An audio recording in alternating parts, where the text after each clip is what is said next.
Hey everyone, here's a video about the great Joe Jones and about the wonderful Deadstroke technique he used on the bass drum. I've wanted to do this video for a long time. I'm sorry it took me this long to get to it.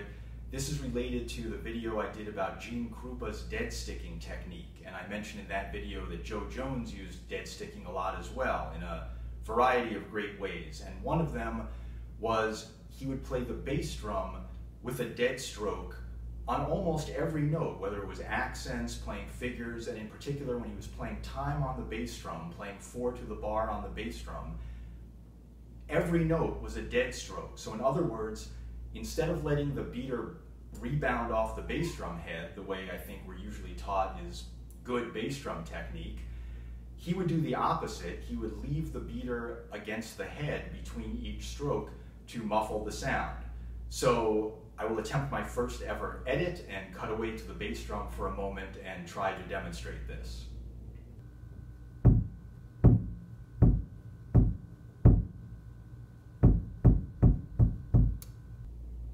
So as you can see, I'm leaving the beater against the head to muffle the stroke. I'm not letting it rebound right away.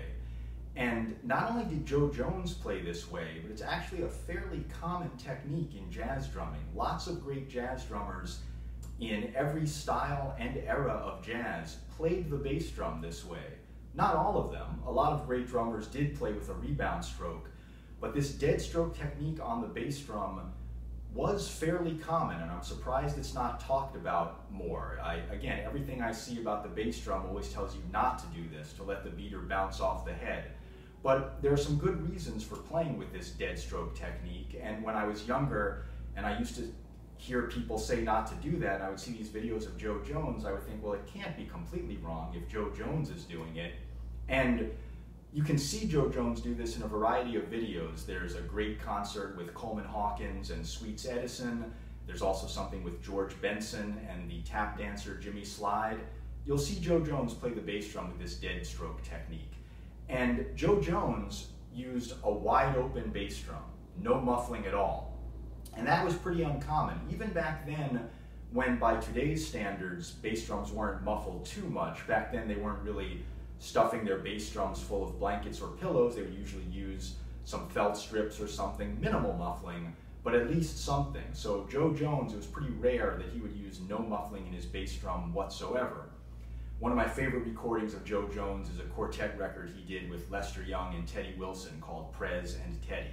So that's a good example. If you're listening to him on that, he's playing a wide open bass drum. I think at that time he was playing a 22-inch bass drum.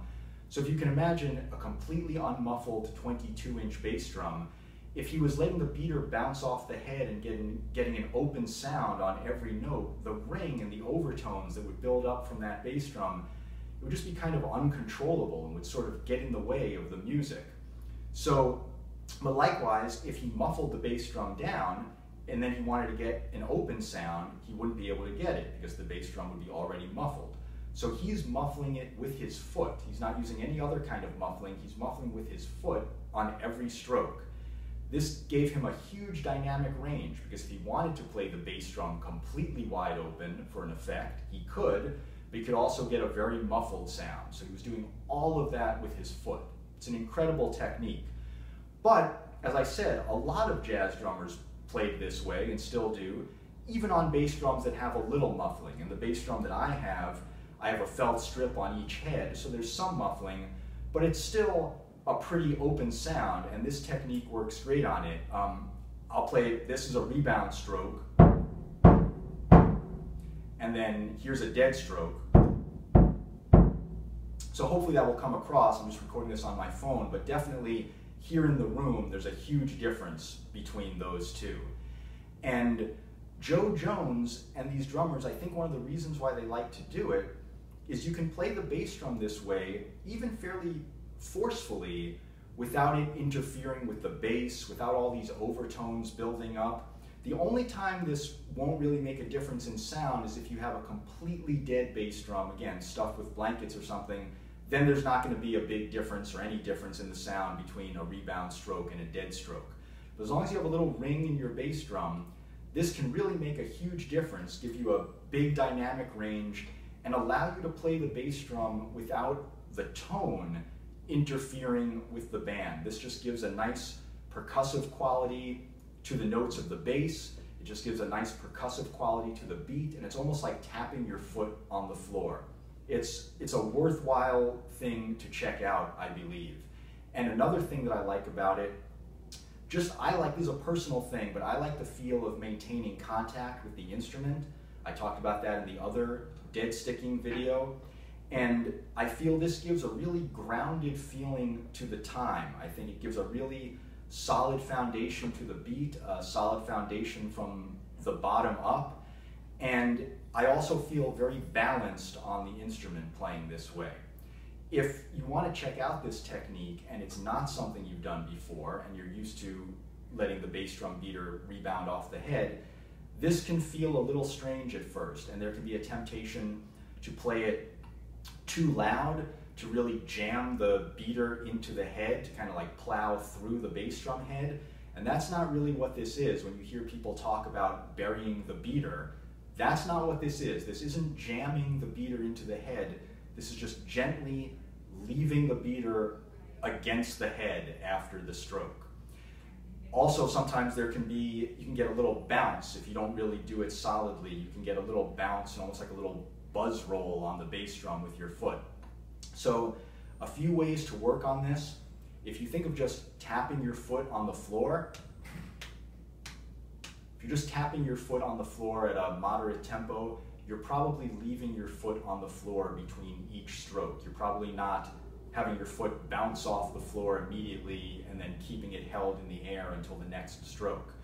So if you go back and forth between tapping your foot on the floor and then putting your foot on the bass drum and playing this way, go back and forth, it's the same kind of feel. So that's one way to get this feeling in your foot. Another thing I found helpful is if you just keep the beater pressed against the head, and while leaving the beater pressed against the head, just kind of push down with your toes and then relax your toes, but not enough so that the beater comes off the head. So you're pressing down with your toes and lifting up, but keeping the beater against the head. So you're not making any sound. Just get the feel of that, the feel of applying pressure and releasing it while keeping the beater against the head, and then just release the pressure even a little more. The beater will come off the head a little bit, press down again, kind of go back and forth between those. That's one way to get this feel as well.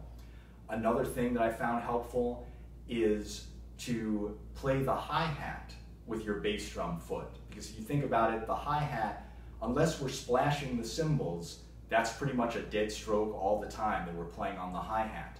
So you know what that feels like in your hi-hat foot. Play the hi-hat with your bass drum foot a little bit, and that will also just play quarter notes or something on the hi-hat. Don't splash the cymbals. That will give you the feel of what this should feel like on the bass drum. Some other tips, again, these are personal things, but I use 2 pieces of Dr. Scholl's moleskin on the bass drum where the beater strikes. I find that helps with this technique because it just softens the head a little bit, especially if you use a harder beater. I like using a wood beater a lot, and certainly with that, the moleskin patch helps a lot. Lately, I've been using an old Ludwig felt beater, which is hard, but it still has a little bit of a give to it, so that works well with this technique. Although I personally have never really felt comfortable with those big fluffy lamb's wool beaters, those certainly work great for this technique as well. So those are just a few things that I have found helpful.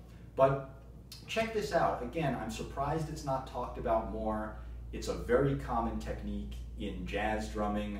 It was a big part of Joe Jones's sound, and I really like playing the bass drum this way. Discovering this technique helped me out a lot. So check it out. Again, playing the bass drum with a rebound stroke is obviously great as well. It's just a personal thing, but the more options you have, I think the more options the better. So you can just figure out what works well for you. So I hope that was helpful. Let me know if you have any questions. I have more coming up about Joe Jones and Gene Krupa and some other things that people have asked about. So thanks for watching, everyone. I'll be back soon.